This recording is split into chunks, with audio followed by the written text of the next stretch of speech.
kalau misalnya pegawai fakultas yang menyiapkan, ya kami tidak lihat itu, asalkan kami terima sudah lengkap usulannya kami usulkan seperti itu. Dan diharapkan sudah di bawah 2 meter filenya. Mungkin itu Bapak Ibu.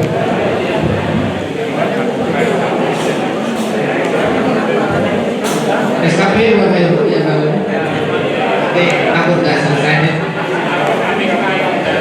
Oke, untuk kenaikan pangkat yang materinya Bapak Dirjen mungkin sudah selesai ya pertanyaannya.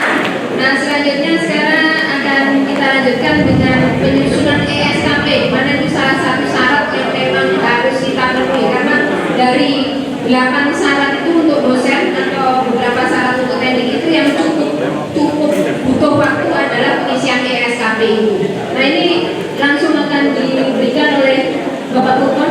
Monggo silakan.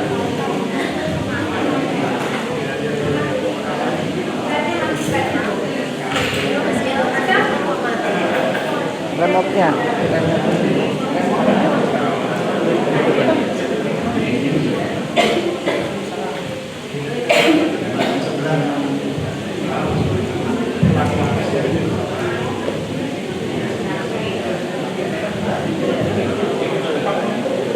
Assalamualaikum warahmatullahi wabarakatuh. Yang berhubungan dengan Fakultas Standby. Padahal yang LCD itu wah, LCD itu wis bayang. dalam penyusunan sasaran kinerja pegawai yang jadi melalui aplikasi SKP. Ini berawal dari perubahan dasar hukumnya tentang penyusunan SKP yang dimulai tahun 1952 dengan PP nomor 10 dan terakhir dengan PP 39 nomor 30 tahun 2019 dengan juknisnya permentan nomor 6 tahun 2022 tentang pengelolaan kinerja pegawai. Memang sudah error. Nah, dengan perubahan dasar hukum inilah maka Biro SDM Kementerian Pendidikan Budaya Riset dan Teknologi juga telah mengembangkan aplikasi SKP yang sudah pernah ada. Aplikasi yang sudah pernah digunakan pada tahun 2021 khususnya bagi tenaga kependidikan.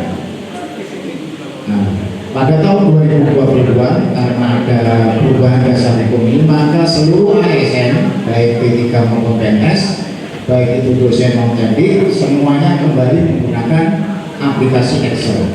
Jadi benar pada tahun 2022 kita masih menggunakan Excel. Jadi tidak ada aplikasi lagi karena adanya perubahan aturan penyusunan SKP. Nah, di tahun 2023 ini pengembangan ESKP oleh Biro SDM sudah dapat digunakan sehingga untuk tahun 2023 penyusunannya wajib menggunakan aplikasi ESKP.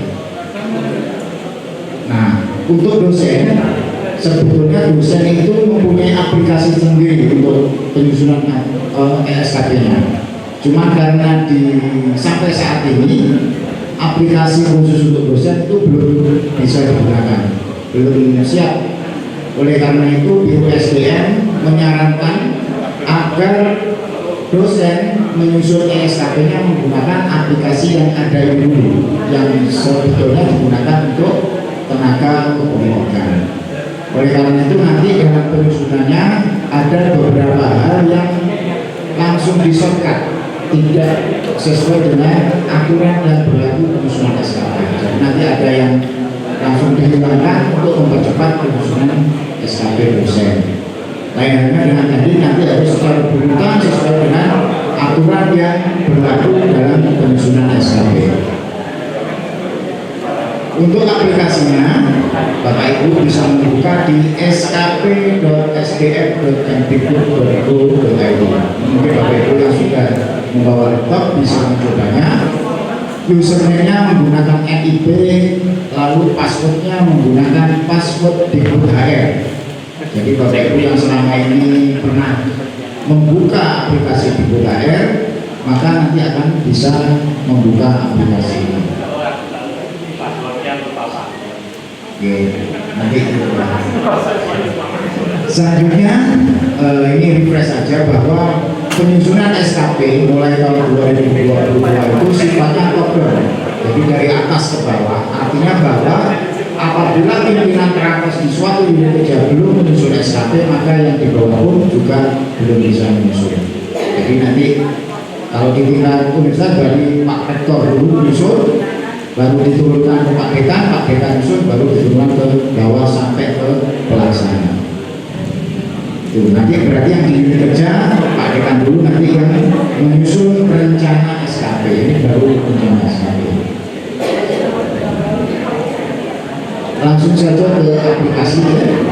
Nah, ini aplikasinya skp.sdm.kemdikbud.go.id. Kita masukkan username. Ini mohon maaf, tapi kan ini saya pakai username. Sekalian nanti biar teman-teman langsung bisa mengisi. Lalu masukkan password yang sama dengan Kemdikbud.HR, baru klik login. Nah, inilah tampilan SKP. Tampilan awal SKP ada yang pertama ada beranda. Kita jelaskan menu yang dulu. Di beranda pastikan tahunnya, pilih tahun 2023. Karena nanti kalau terpilih 2024, nanti tampilannya akan di situ akan masih kosong karena di tahun 2024 tim kerjanya belum disusun. Perjanjian kinerja pimpinan juga belum ada. Jadi pastikan klik tahun 2023. Lalu durasinya, ini durasi nanti menyesuaikan dengan jabatan Bapak Ibu. Misalkan di tahun 2023 ada perubahan jabatan, misalnya dari rektor ke lektor kepala, maka akan ada 2 durasi. Dan nanti menyusunnya juga 2 SKP.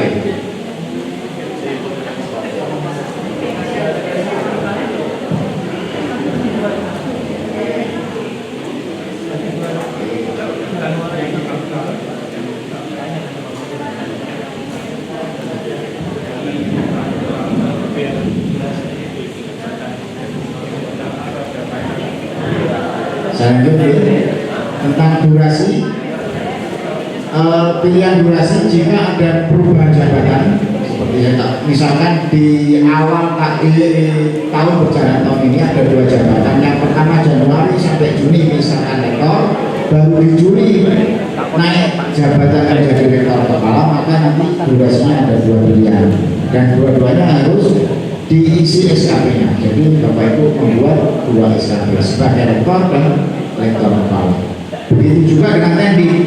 Misalkan ada mutasi internal dari administrasi ke administrasi umum ke keuangan misalkan, juga nanti akan ada 2 durasi. Nah, ini punya Pak Dekan ada 1 mulai tetap rektor kepala, baru harus diklik set. Jadi setelah pilih tahun durasi baru klik set. Jangan lupa klik set. Karena nanti kalau nggak ada klik set nggak akan buka aplikasinya. Berikutnya di bawahnya ada data pegawai. Di situ ada data pribadi. Nah, Bapak Ibu bisa melihat data Bapak Ibu sekalian di sini. Misalkan ada perbedaan, misalkan pangkat, misalkan gelar. Dilihat dulu di MyASN, ngeceknya untuk membandingkan adalah dengan MyASN tadi yang dijelaskan oleh Mas Firjon, karena data yang valid itu adalah yang di BKN. Jadi acuannya adalah data BKN. Misalkan gelarnya belum tercantum di sini, nah dilihat dulu di MyASN. Kalau belum berarti harus pengajuan gelar dulu, baru nanti di aplikasi SKP juga mengikuti. Misalkan sudah ternyata di MyASN sudah lengkap tapi di SKP tetap belum sesuai, yang Bapak Ibu lakukan adalah membuka aplikasi Kemdikbud.HR-nya, karena database aplikasi SKP adalah data Kemdikbud.HR. Di situ Bapak Ibu tinggal sinkron BKN, jadi tidak usah ngisi lagi, misalkan di BKN sudah benar, di BKN belum, maka tinggal sinkron BKN, nanti akan berubah sampai ke aplikasi SKP. Berikutnya,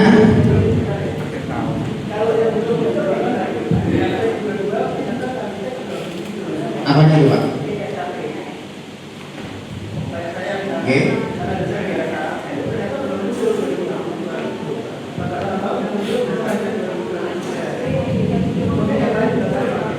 Namun Pak, bisa dikembalikan riwayat, kembali ke menu riwayat. Riwayat terus paling bawah ada buka semua. Laporan kinerja Pak. Kalau yang 2022 itu ada main ASN, tapi kalau 2023 kita isinya di SKP.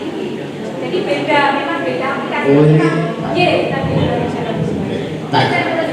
Yang di sini ya, belum ada. belum ada memang. Jadi yang 2022 bisa dilihat di laporan kinerja main ASN-nya. Di riwayat yang banyak itu di bawah ada laporan kinerja itu 2022. Monggo dicek, kalau belum diupload segera kontak kepegawaian. Oke. Akan dikasih tahu ya kayaknya. Kalau aplikasi ini memang mulainya 2023 Pak. Oke, makanya pilihan tahunnya pun 2023 dan 2024. 2022 enggak ada. Lanjut, di bawahnya ada tim kerja. Di tim kerja ini menginformasikan tim kerja seluruh di UNAS Jember. Jadi nanti Bapak Ibu bisa melihat di fakultasnya masing-masing. Kalau di sini berarti di MIPA.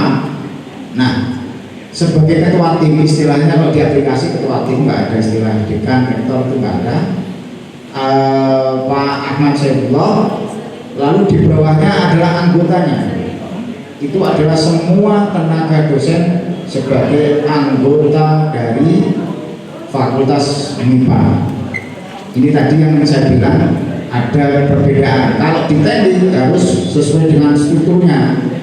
Di bawah Pak Saifullah, kalau teknik ada kapal umum, ada wakor-wakor, baru di bawahnya lagi ada tenaga pelaksana. Jadi panjang urutannya. Karena ini memang dosen kekhususan dan ini sifatnya adalah sementara, maka di-shortcut langsung di bawahnya Pak Dekan. Artinya bahwa Pak Dekan selesai mengisi SKP, dosen langsung bisa tanpa harus menunggu wakil dekannya nyusul, kajutnya nyusul, kapolnya nyusul. Jadi tidak harus menunggu atasannya menyusul.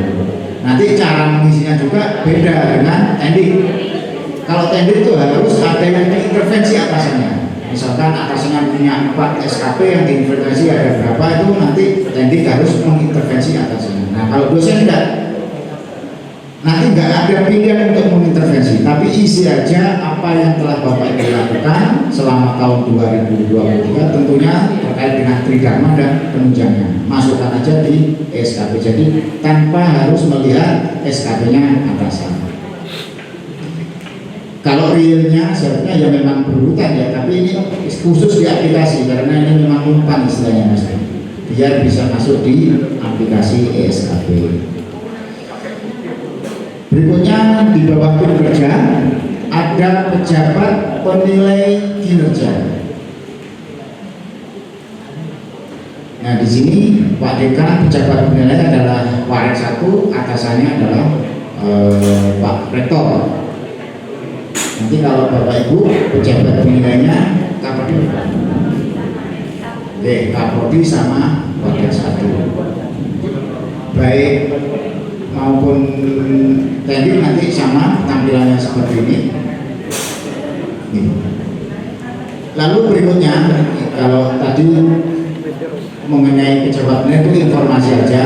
Jika belum ada pejabat penilainya nanti bisa menghubungi kepegawaian.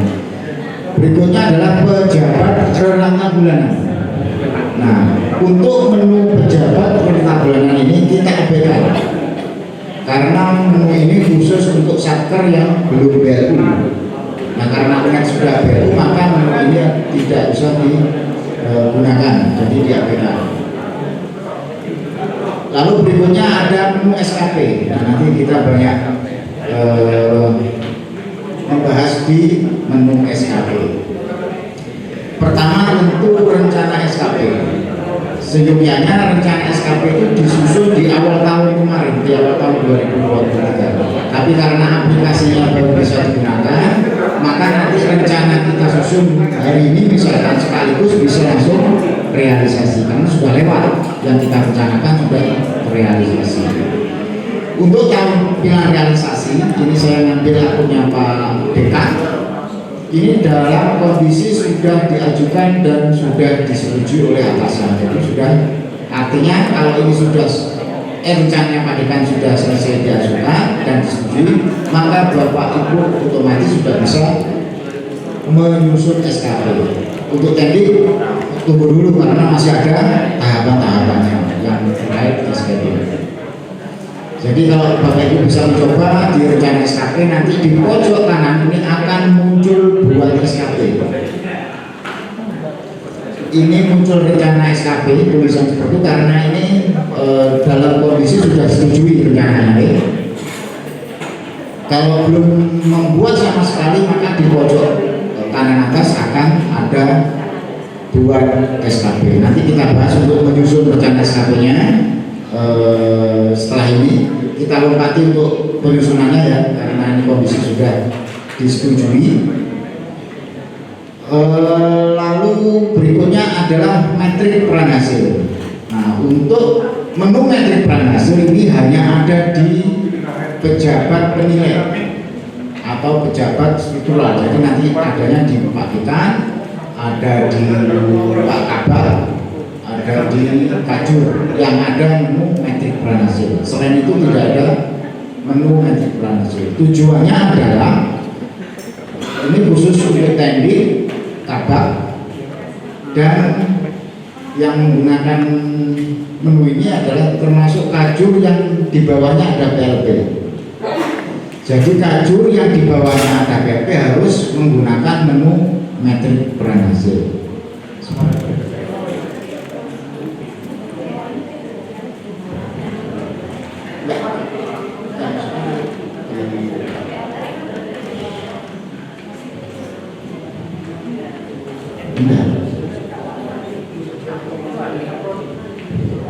Nanti saya lihat di strukturnya ya. Caranya, nah ini khususnya untuk Pak Kabak dan nanti yang atasan yang mempunyai bawahan PLB adalah metrik peran hasil. Tadi di rencana SKP Pak Dekan, ini contohnya dari Pak Dekan, untuk memberikan peran ke bawahnya itu gimana? Nah, ini tugasnya atasan adalah memberikan peran kepada bawahnya. Contohnya Pak Dekan memberikan peran kepada Kabak, dalam hal ini nanti Pak Zamroni. Ada 10 sasaran yang berdasarkan Pak Dekan dengan rekam yang harus diturunkan ke Pak Zamroni untuk diintervensi. Caranya adalah langkahnya pertama, sasaran pertama diklik dulu, ini yang ada 10, yang pertama dulu diklik, lalu ditambahkan nama Pak Zamroni untuk mengintervensi. Di blok lalu tambah cascading.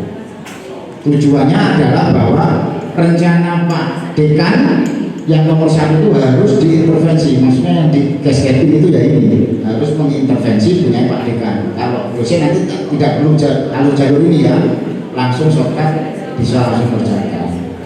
Ini pertama. Lalu yang kedua sama, terkait kualitas dosen harus diintervensi oleh seorang kabak. Nanti kalau kajian yang ada biayanya sama harus meningkatkan itu. Misalkan Pak Zamroni tambah cascading. Dan seterusnya sampai rencana Pak Dekan itu habis di cascading oleh Pak Zamroni dan sebagian harus di cascading oleh pimpinan yang ada PLP-nya. Entah siapa nanti yang punya bawahan PLP, karena PLP tidak ada di bawah Kabak Umum. Seperti itu contoh untuk cascading nanti bagi Bapak Ibu atasan yang mempunyai bawahan teknik. Karena ini nanti contohnya punya saya, nanti metrik peran hasil sudah ini khusus untuk atasan. Lalu realisasi SKP. Nah, menu ini semua PNS akan menggunakannya. Jadi kalau dosen nanti ada rencana SKP diajukan, kalau sudah selesai diajukan, disetujui, baru bisa mengisi realisasi SKP. Kita lupa realisasi dulu ya, khususnya nanti karena ini dalam kondisi sudah disetujui. Untuk mengisi realisasi, sebetulnya ini hampir sama dengan yang aplikasi di SKP.net.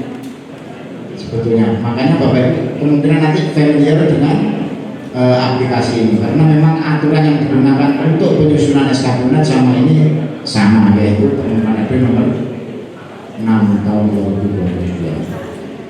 Ini sebagai contoh, Pak Dekan ada 10 sasaran, 1 sampai 10 ini harus terisi semua realisasinya. Makanya ini warnanya masih merah-merah, artinya belum terisi sama sekali. Sebagai contoh untuk mengisi realisasi, nanti Bapak Ibu menyesuaikan sendiri ya, rencananya apa, realisasinya apa. Ini contoh untuk Pak Dekan dengan mengklik tanda pensil untuk isi realisasi, diklik. Nah, hasil kerjanya yang ini sasaran nomor 1 Pak Dekan, realisasinya apa? Isi realisasi adalah jawaban dari indikator dan target yang ada di rencana. Tadi kalau kita lihat di nomor 1 ini ada 2 indikator dan targetnya. Indikatornya terkait lulusan yang mendapat pekerjaan, targetnya 60%. Lalu mahasiswa yang menghabiskan paling sedikit 20 SKS di luar kampus 20%. Nah, itulah namanya indikator dan target. Nah, realisasi ini adalah jawabannya dari indikator dan target. Misalkan terpenuhi, misalkan 70% apa tadi? Di copy aja nih. Misalkan ini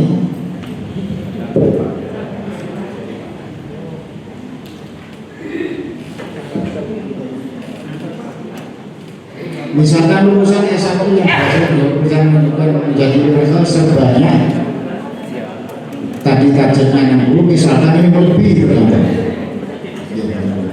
70%. Misalkan melebihi target, lalu disimpan. Sudah terjawab yang indikator nomor 1, jadi hitam juga. Tapi karena tadi ada 2, bisa mengedit atau sebetulnya untuk menuliskan 1, 2 ini ada caranya, yaitu misalkan isi realisasi ini dikasih titik koma, ini tadi titik koma, baru yang kedua 20%.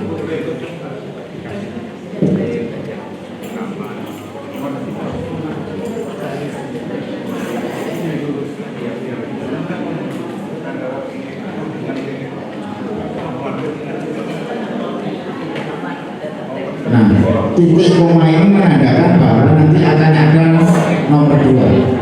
Ini sistem aja biar enggak berkali-kali simpan buka. Jadi misalkan ada 3 item, berarti nanti titik koma lagi baru dituliskan berikutnya. Nah, di bawahnya ada link atau tautan. Ini untuk mengunggah bukti. Cuman ini sifatnya adalah opsional, tidak wajib diisi, apalagi ini kan istilahnya baru nunut, ya, nggak usah diisi di aplikasi ini. Diisi dari surat tugas bisa, link BKD bisa kalau diisi linknya. Tapi ini opsional, artinya bahwa jika tidak diisi pun sistem tidak akan menolak. Tapi kalau yang warna merah-merah tadi kalau tidak diisi akan tertolak, istilahnya tidak akan melanjut, bisa melanjutkan ke step berikutnya. Baru diklik simpan. Nah, ini akan muncul 2 tadi yang kita batasi dengan titik koma. Jadi kalau misalkan ada 4, ya titik komanya 4 kali. Begitu Bapak Ibu sampai seterusnya. Kalau sudah hitam semua, istilahnya sudah terisi semua, maka di pojok kanan atas ini akan ada menu ajukan realisasi. Nah, misalkan sampai tidak muncul berarti ada yang belum terisi, gitu aja sudah. Sampai nanti di pojok ini muncul ajukan realisasi. Kita klik ajukan nanti. tinggal nunggu sudah hasil dari realisasi kita itu akan dievaluasi oleh atasan untuk diberi nilai dan diberi umpan balik. Selanjutnya setelah isi realisasi, kalau rencana dianggap sudah ya nanti penyusunannya nanti rencana sudah, realisasi sudah, langkah terakhir adalah pengarsipan.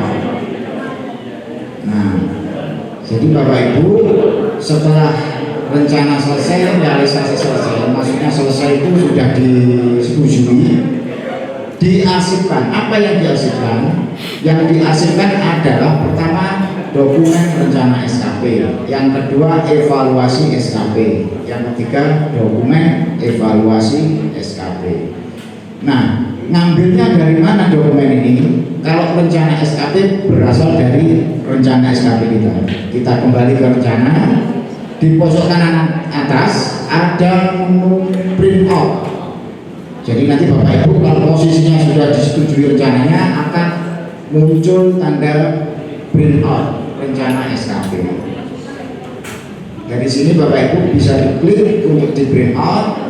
Lalu tanggal cetaknya, karena ini seharusnya di awal tahun 2023, kita beri Jember 2 Januari 2023. Untuk margin batas atas, kanan, bawah, dan kiri tergantung selera. Tergantung selera. Kayaknya kalau 10 sudah settingan bagus. Orientasi halaman pilih aja landscape biar seragam semua, karena memang bentuknya biar bagus ke kanan. Baru cetak. Nah, akan muncul bentuk SKP yang biasa Bapak Ibu kerjakan di tahun-tahun sebelumnya, di tahun 2022 kayak di Excel. Nah, inilah nanti yang harus Bapak Ibu print out. Yang di print out tetap harus ada tanda tangan dari atasan dasar. Setelah ditandatangani, di-scan, baru dimasukkan di arsip tadi. Nah, ini baru rencana. Nah, evaluasi sama dokumen ini dari mana? Dari realisasi. Nanti waktu di print out, istilahnya nanti kalau sudah disetujui kan muncul tanda tadi nih, tanda printer, sama di print dikasih tanggal. Tanggalnya tentunya di tahun ini karena realisasi adalah setahun setelahnya. Berarti dikasih tanggal Januari tahun 2024. Nanti hasil dari print out ini ada dua bentuk, yaitu tadi ada evaluasi SKP dan dokumen evaluasi. Waktu di Binot akan muncul sendiri dua dokumen itu. Jadi itu Bapak Ibu untuk tenaga pendidik dan dosen penjelasan terkait realisasi dan arsip. Kalau penyusunan rencana nanti setelah ini. Ini kan ekor-ekornya sudah disetujui rencana, misi realisasi dan arsip. Jadi yang dilakukan Bapak Ibu sekalian cuma 3 sebenarnya, yaitu membuat rencana, jadi menu rencana, menu realisasi, dan menu arsip. Selesai sudah. Nah, berikutnya cara menyusun rencana. Ini kita balik dulu ya. Jadi menyusun realisasi dan pengarsipan. Ini pakai akun saya. Tampilannya sama ini. Nanti Bapak Ibu semua sama tampilannya seperti ini. Kita langsung ke SKP lagi. Nah, bagaimana cara membuat SKP? Klik rencana, nanti akan muncul. Nah, ini yang saya katakan tadi. Kalau pertama kali membuka akan muncul menu buat SKP. Kalau sudah setujui nanti bentuknya kayak yang punya Pak Dekan tadi. Kalau ini masih kosong, masih belum pernah dibuka. Jadi langsung aja Bapak Ibu klik buat SKP. Ini masih kosong. Ada pegawai yang dinilai, lalu pejabat dinilai. Ini informasi pejabat, data diri. Lalu di bawahnya hasil kerja. Ini yang hasil kerja ini ada 2, utama dan tambahan. Yang wajib diisi adalah yang utama. Jadi yang ada nomornya dan warna merah itu wajib diisi, tapi tambahan tidak wajib diisi. Mengapa? Karena sekarang dengan sistem SKP sekarang semakin sedikit tugas yang diartikan tambahan, karena semua yang ditugaskan oleh pimpinan dianggap tugas pertama. Jadi masukkan aja semua di tugas utama, apalagi terkait dengan tridharma dan penunjang-penunjang itu pasti utama semua, pasti sudah. Caranya, nah ini yang di sebelah kanan ini ada dua tanda. Pertama ada plus, yang di sampingnya koma, titik-titik. Khusus untuk Bapak Ibu dosen menggunakan menu yang paling kanan, yang koma, titik-titik, tambah hasil kerja non SKD khusus dosen. Oke, saya ulangi, khusus dosen pakai tambah hasil kerja non SKD. Untuk tadi menggunakan yang ada tanda plusnya, tambah hasil kerja SKD. Tadi kan sudah saya jelaskan bedanya dengan SKD sama tidak ya. Kalau SKD harus berurutan dari atas, dekan, kabar, lapor, baru staf. Kalau dosen langsung non SKD, jadi ketika selesai dosen langsung bisa tanpa harus melihat kinerjanya atasan apa yang harus diperiksa, tidak. Apa aja yang kita lakukan, nah itu yang kita tuangkan. Contoh pengisiannya untuk dosen, kita klik tambah hasil kerja, munculnya akan seperti ini. Nanti dalam kolom peran ini akan muncul anggota tim fakultas MIPA, misalkan pasti sama semua itu. Anggota tim fakultas MIPA nanti seperti itu. Ini kebetulan punya akun saya. Saya sebagai anggota tim di pendidikan. Nanti Bapak Ibu menyesuaikan sesuai dengan perannya. Anggota tim fakultas MIPA. Okay. Lalu kolom berikutnya, kalau yang pertama peran ini otomatis nanti muncul. Yang berikutnya adalah hasil kerja. Hasil kerja ini diisi terkait sasaran atau rencana yang ada di tahun 2023. Misalkan kegiatan tridharma, pastinya kan kegiatan belajar mengajar, penelitian dan pengabdian. Misalkan untuk kegiatan belajar mengajar, tuliskan aja hasilnya di sini. Mengajar mata kuliah apa, itu misalkan gitu. Tapi karena ini yang dituliskan harus hasilnya, maka kalimat aktivitas tadi tidak boleh. Tidak boleh ada kalimat melaksanakan atau mengajar mata kuliah, tidak boleh. Harus hasil dari kegiatan pengajaran tersebut. Jadi contohnya kalau kegiatan belajar mengajar, berarti hasilnya adalah mahasiswa mendapat dan memahami materi kuliah apa, dibalik. Jadi hasilnya hasil dari kegiatan belajar mengajar, bukan aktivitas pengajaran dosen. Gitu. Diulangi ya, karena memang ini tulisannya hasil kerja, bukan bisa. Contohnya misalkan terkait belajar mengajar.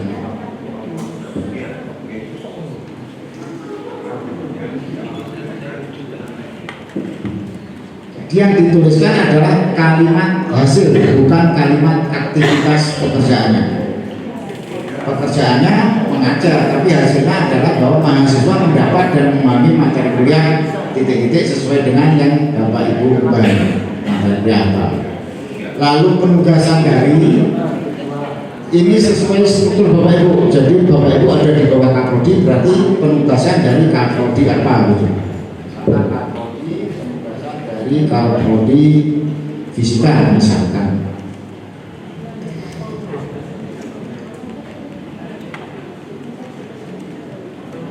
Penugasan dari Kaprodi Fisika. Nanti menyesuaikan jadi Kaprodinya Kaprodi apa.